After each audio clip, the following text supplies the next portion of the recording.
6.3 지방선거가 24일 앞으로 다가온 가운데 국회의원 재보궐선거 대진표도 대부분 확정됐습니다.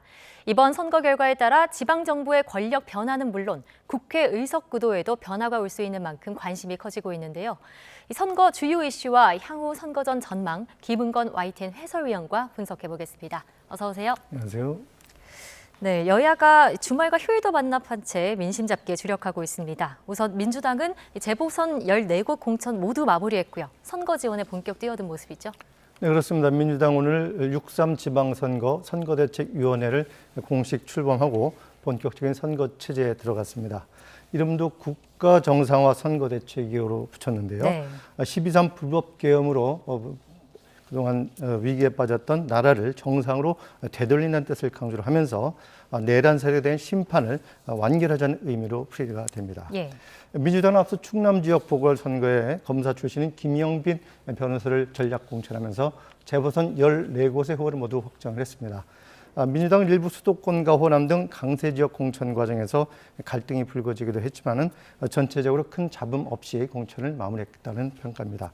민주당이 이를 토대로 해서 곧바로 영남과 충청, 수도권 등 전략 지역에 대한 선거 지원에 집중하고 있는데요. 특히 이재명 정부 출범 1년 만에 이번 선거가 치러지는 만큼 여당 후보의 힘을 몰아줌으로써 국가 균형 발전을 통한 경제 회복과 민생 위기 해결을 뒷받침해달라고 호소하고 있습니다. 정청래 대표 발언 잠시 들어보겠습니다. 남은 24일, 24시간 내내 가장 낮은 자세로 가장 뜨겁게 현장 속으로 달려가겠습니다. 국민과 함께 반드시 승리하겠습니다. 네, 공천 갈등은 국민의힘도 마찬가지였습니다. 그래도 지금은 재보선 14곳 가운데 2곳만 남겨놓고 마무리를 했고요. 장동혁 대표도 이제 점점 후보 지원을 현장으로 나가서 직접 뛰는 모습도 보여주고 있어요. 네, 일단 국민의힘의 공천 과정은 이른바 윤 어게인 성향 인사들에 대한 공천 문제를 놓고서 당한 밖에서 비판이 제기됐죠. 그래서 끝까지 진통이 이어졌는데요.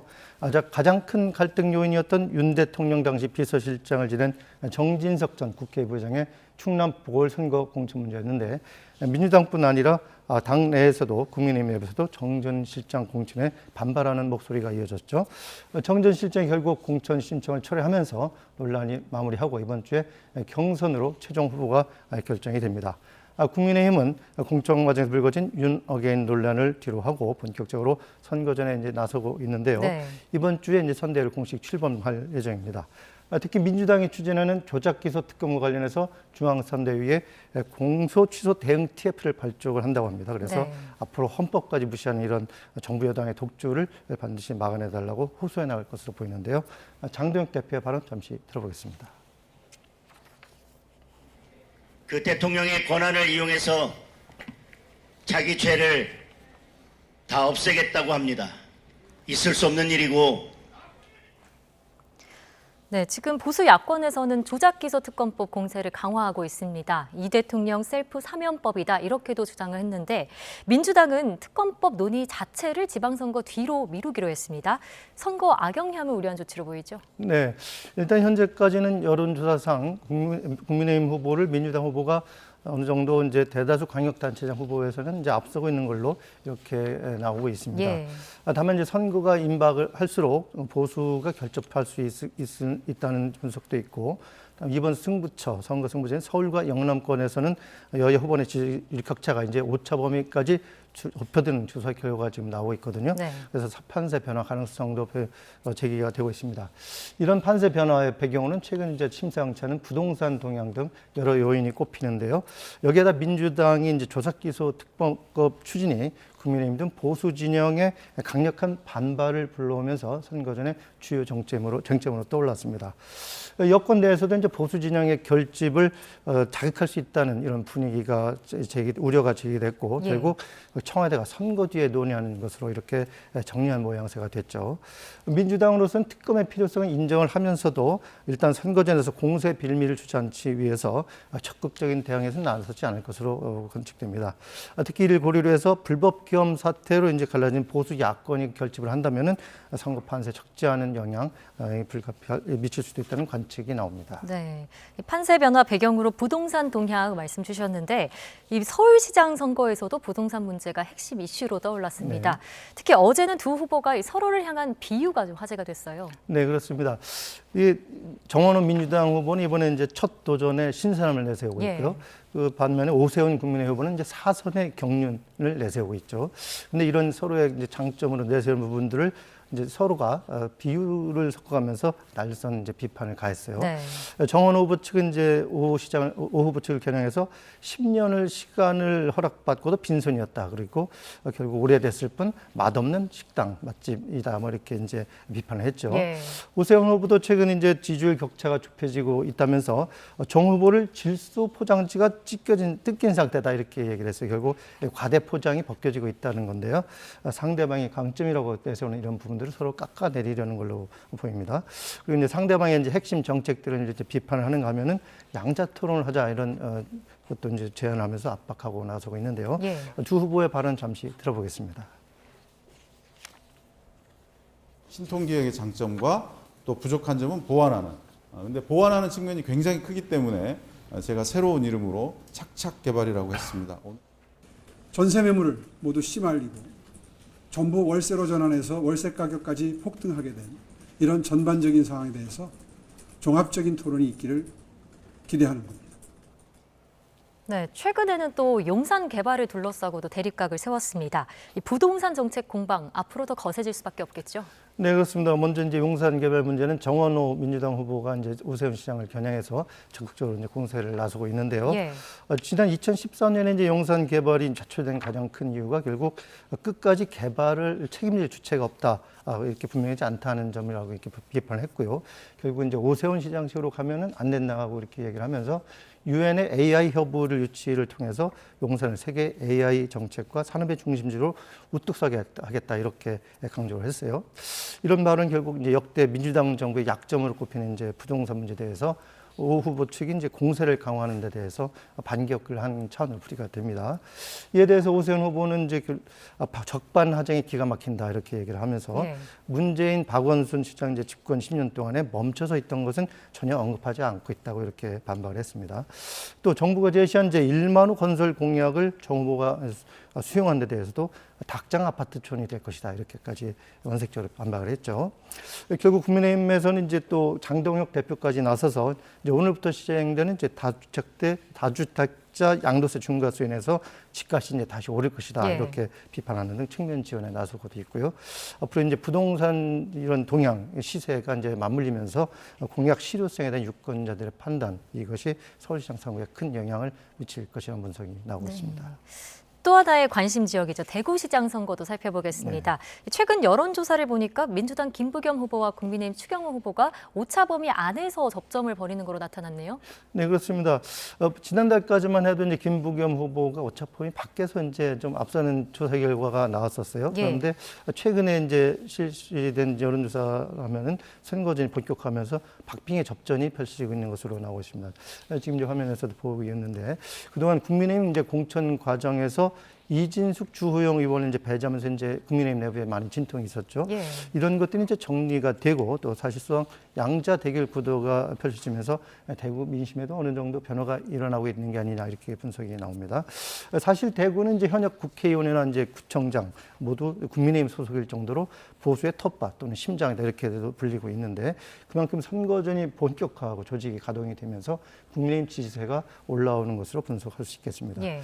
특히 이제 최근 조작기소 특검법을 계기로 해서 여권에 대한 공세를 강화한 것도 보수진영 결집에 영향을 미쳤다는 분석도 나오고 있는데요. 실제로 이제 김부겸 후보도 이제 최근 특검법과 관련해서 고생하고 뛰고 있는 정지들을 다 버릴 셈이 아니라면은 앞으로 좀 신중해 달라 이렇게 요청했어요. 그래서 예. 당 지도부에 이제 순서를 하기도 했는데 결국 이제 민주당으로서는 이념적 프레임에서 벗어나서 김 후보가 대구 경제를 살릴 적임자다 이런 부분을 이제 적극 호소해 나가는 전략을 구사할 것으로 보입니다. 네. 또 이번 지방선거는 14곳에서 재보궐선거가 치러지기 때문에 미니 총선이라고도 불리잖아요. 특히 오늘 부산 북갑 정말 뜨거운 현장입니다. 이 세 후보 모두 오늘 선거사무소 개소식을 열었어요. 네, 그렇습니다. 조금 전에 뉴스를 통해서 전해드렸습니다는 먼저 국민의힘 박민식 그리고 무소속 한동훈 후보가 동시에 오후 2시에 같은 시각에 개소식을 했죠. 예. 오늘 개소식 그 말 그대로 현재 보수 진영의 이제 세력 대결 양상을 그대로 보여줬다 이렇게 볼 수 있겠습니다. 네. 이 박민식 후보 개소식에는 먼저 이제 장동혁 대표와 성원석 원내대표, 당 지도부 그리고 유력한 중진 의원들이 대거 참석을 했죠. 그리고 박형준 부산시장 후보도 국민의힘 소속으로서 참석해서 힘을 보탰습니다. 반면에 이제 한동훈 후보 개소식에는 최근 국민의힘을 탈당하고 이제 명예선대위원장을 맡은 서병수 전 의원 등이 이제 참석을 했는데요. 예. 다만 이제 한 후보 측이 만류해서 친 한동훈계 의원들은 모습을 드러내지 않았습니다. 네. 아무래도 이제 징계 얘기도 있고 나오니까 이런 부분들도 있었고요. 그리고 이제 세 대결 양상으로 흐를 경우에는 불리할 수 있다 이런 판단도 보이는데요. 앞으로 두 후보 간 신경전 이제 더욱 치열해질 것으로 보이고요. 그리고 민주당 하정우 후보도 조금 전에 이제 선거 사무식을 3시쯤에 열고 본격적인 선거전에 나섰는데요. 예. 이 지역구 현역이었던 전재수 부산시장 후보가 후원회장을 맡는 등 바람 확산에 주력을 하고 있습니다. 다만 이른바 오빠 논란 빚었던 정청래 대표 당 지도부는 참석하지 않았죠. 네. 일단 이제 정치적 논란은 최대한 이제 차단을 하면서 AI 전문가라는 강점을 살려서 부산 경제 살릴 후보라는 점을 이제 강조하는 전략으로 보입니다. 네, 결국은 보수 야권 후보 단일화가 최대 변수가 될 거로 보이는데요. 일단 두 후보는 단일화 가능성에는 선을 긋고 있습니다. 가능성 어떻게 보시나요? 네, 먼저 일단 최근에 진행된 이제 부산 북갑 여론조사 결과 한번 보겠습니다. JTBC 의뢰로 이제 메타보이스라는 여론기관에서 진행한 결과인데요. 하정우 후보가 박민식, 한동훈 후보를 10%포인트 조금 넘게 이렇게 앞서가는 상황이죠. 그런데 이제 야권 후보가 단일화를 해서 양자 대결이 되면은 하 후보가 여전히 이제 앞서가긴 하지만 모두 오차 범위 내 접전 양상입니다. 이게 양자 대결 구도 그래픽도 있는데 한번 보시죠. 예, 결국 이런 양상을 보면은 후보 단일화를 하더라도 단일 후보가 다른 후보 지지층을 온전히 흡수하지 못하는 걸로 볼 수 있습니다. 아무래도 이제 두 후보의 이제 성향이나 그리고 보수 진영 내 지지층이 이제 확연히 달라서 현재로서는 단일화 효과가 크지 않다는 그런 분석이 있는 거죠. 결국 두 후보 모두 이제 단일화를 일축하고 있고 그리고 단일화를 해도 승리 가능성이 크지 않다면은 실제로 단일화가 이루어질 가능성은 쉽지 않아 보입니다. 그리고 다만 이제 3자 구도가 끝까지 간다면은 하정우 후보의 승리로 끝낼 가능성이 큰 만큼 단일화에 대한 압박은 계속될 수 있겠습니다. 네. 또 다른 격전지는 5파전 구도로 펼쳐지고 있는 경기 평택을입니다. 여기서도 진보와 보수 진영이 단일화를 놓고 기싸움을 벌이고 있는데요. 어떻게 전망하시나요? 네, 말씀하신 대로 경기 평택을 이번 재보선에서 가장 치열한 접전이 펼쳐지고 있는 것이죠. 예. 특히 이제 진보와 보수 진영 모두 이제 승리 가능성이 있기 때문에 주도권 잡기에 국력을 기울이고 있는데 이 때문에 이제 진영 내 후보 단일화 이 부분이 최대 변수로 떠올랐어요. 주요 후보들이 이제 지금 비수율이 보시는 것처럼 비슷하게 이제 나오고 있는데 독자 행보를 통해서 일단은 새 확산에 주력하는 양상입니다. 이제 민주당과 조국혁신당 경우는 이제 김용남 후보와 조국 후보가 이제 날선 공방을 주고받으면서 단일화가 이제 좀 멀어지는 그런 분위기가 있어요. 그런데 조 후보로서는 이번 선거 결과가 이제 향후 자신의 정치적 생명과도 직결될 수 있기 때문에 경쟁자인 김용남 후보에 대해서 공세를 강화하는 것으로 볼 수 있겠죠. 이런 상황은 이제 거꾸로 국민의힘 유이동 후보에게는 유리하게 작용할 가능성도 있어 보이는데요. 유 후보는 이제 극우 성향의 이제 황교안 후보와 단일화는 오히려 시력이 없다면서 이제 난색을 펴고 있어요. 그래서 보수 후보 단일화 가능성도 현재로서는 거의 없어 보이는 상황입니다. 결국 어느 진영도 이제 단일화하기는 이제 어려운 상황인데 앞으로 민심의 흐름 그리고 어떤 돌발 변수 이런 거에 따라서 단일화 논의가 또 급부상할 가능성도 배제할 수는 없어 보입니다. 네, 오늘 말씀 여기까지 듣겠습니다. 고맙습니다.